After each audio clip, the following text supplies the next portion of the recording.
hill and still be on the wagon. All I need. Hey folks, old man Gronard here. I just want to talk about a few things. I hope your week is going well. Mine is as good as it can get, I guess. I've been going on the new to me, Facebook page, RPG Brigade, and listening to some of the talk on there, and I just wanted to suggest a few things. My buddy, I'm Mike 68, 1968, referred me to it, so I've been listening to him and a few other people.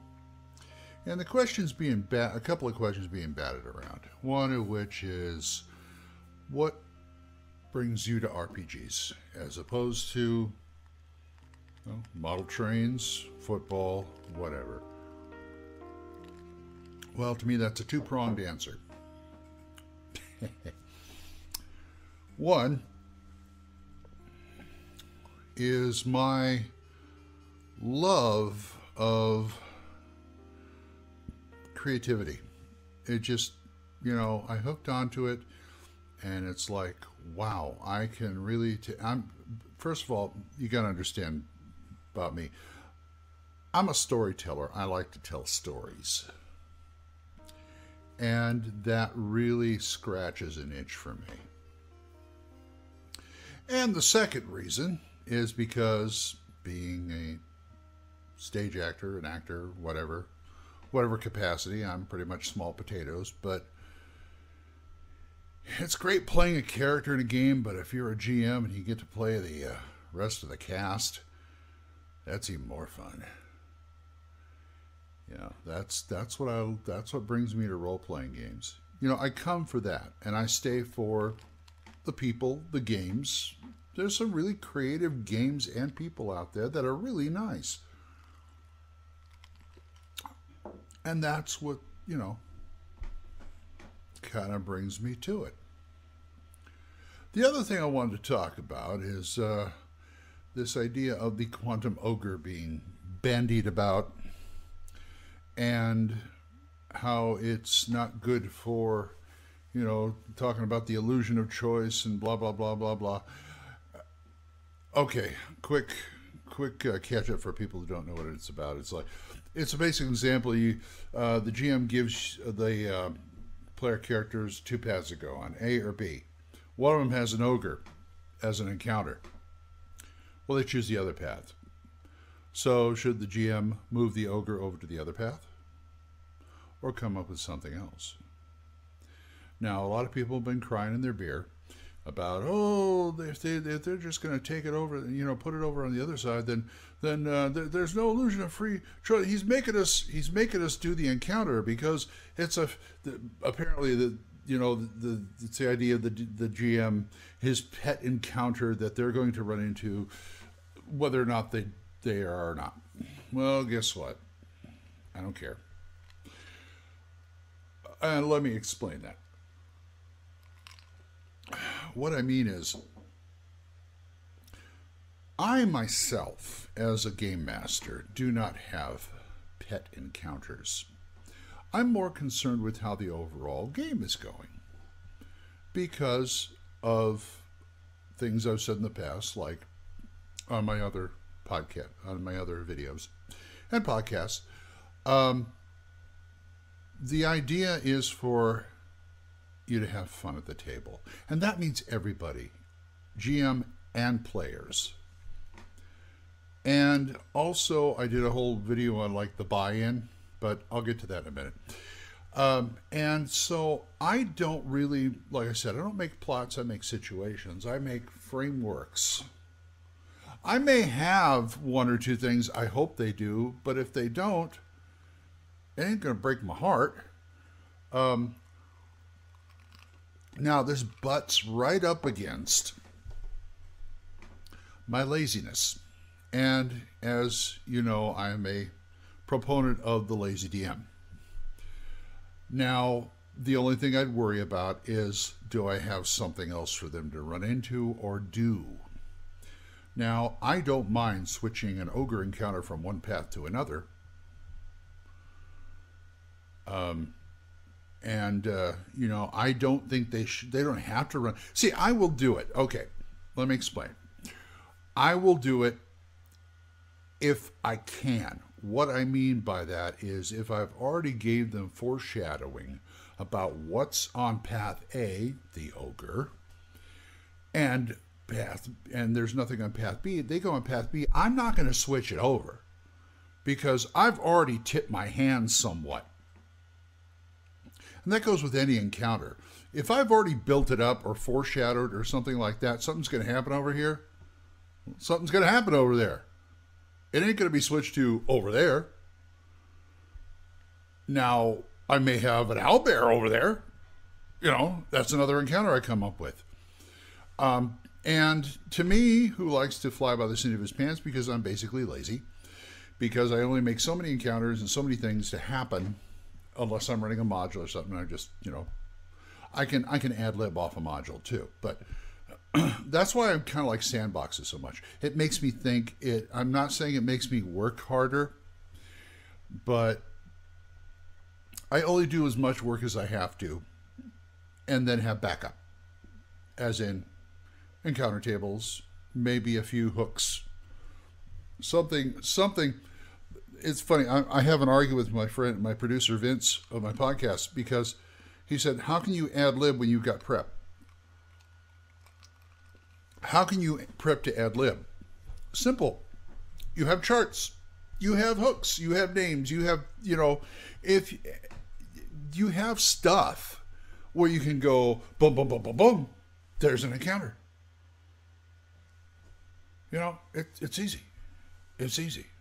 And that way, you know, players who whine about no free will, which don't let me get me wrong, I'm all for that. But, you know, I'm expecting trust out of my players. Whether I have a GM screen up or not, I usually do. But that's a whole other argument right there. But what I'm saying is the Quantum Ogre situation to me is a non-issue. I usually have enough to keep the framework going, and a little more besides, just in case. And here's another thing. I know if you play long enough and you know your players well enough and you know your game world well enough, you can riff off of it. You can definitely riff off. If they go someplace where you hadn't really planned anything, but you kind of sort of in your mind know what's there and you've got maybe a few charts, a few notes and stuff, go for it. Make up an NPC to talk to or go to that town. It doesn't matter.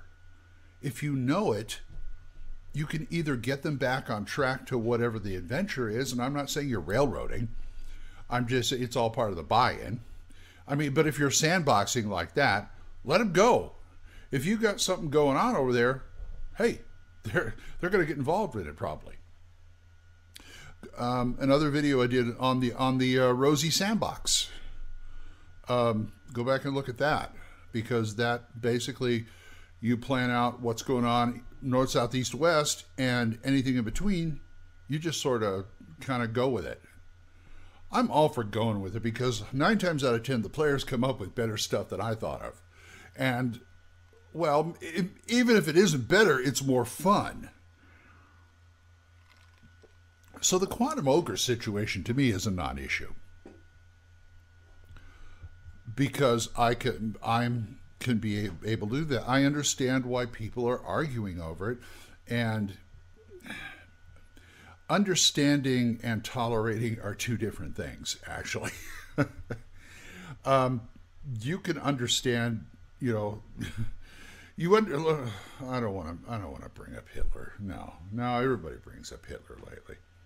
But all right, fine, I will. You got to understand Hitler's motivations, but that doesn't mean you tolerate them or think they're right. But that's a whole can of worms I'm just going to leave unopened.